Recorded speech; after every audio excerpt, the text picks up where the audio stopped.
Hi, I'm Richard Hetzel, and I want to give you an update on what God is doing here in the Peruvian Amazon. My wife and kids and I are missionaries with AMG International, and we partner with an organization called FINOP, which is in Pucallpa, Peru, which is right here in the Peruvian Amazon. What FINOP does is they send me out with other pastors, whether it be Peruvians or other missionaries from other countries, and we go out and we train tribal pastors, potential church leaders, and anybody else in the church that wants to get trained. And so what we do is it's not training on how to be a pastor or anything like that. We're just simply teaching doctrine, basic Bible doctrine. And so what I want to do is I want to just tell you what we've done this week. I'm in a village right now called Naranjal. It sits on the Pastaza River, and we are very, very close to Ecuador. In Float Plane, which is operated by Sam Air, they fly us up here. It's about 3 hours, a little more than 3 hours from our home in Pucallpa. And so we've been here for a week. We were getting ready to leave. I taught my last session at about 4:30 this morning. We have taught on alcoholism, families, marriage, and then apologetics, salvation, what is it, how do we receive it, how God is the one who keeps us saved, not us ourselves.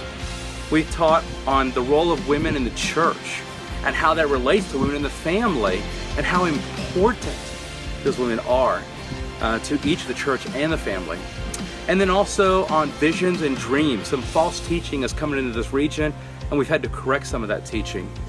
And so we've taught about a myriad of things, those and a few different others as well. We saw 8 people baptized during the Sunday morning here in the river.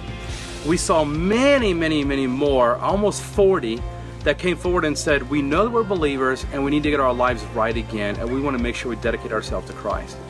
We're working with the pastors here to make sure that they continue the work that they have been doing. We didn't start the work.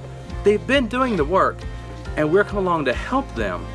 And so we want to work with them and make sure they're continuing to do this as we go on. And so I just want to thank you. I want to thank Sam Air for their flying us out here. I want to thank FINOP for sending us, thank AMG for sending us. Most importantly, all of you. All of you make it possible for us to be here, to be missionaries in this region, in the Amazon, in Peru, and then also to be able to go out into these villages. It's not cheap. It's just not. I'm not worried about God providing the funds. He uses you to do that. I'm not worried about that. What I value so much more are your prayers. And we really mean that. We cannot do this without your prayer support. So thank you so much. Thank you for praying for us. And may God continue to bless you and your family as He blesses the work here in the Amazon as well.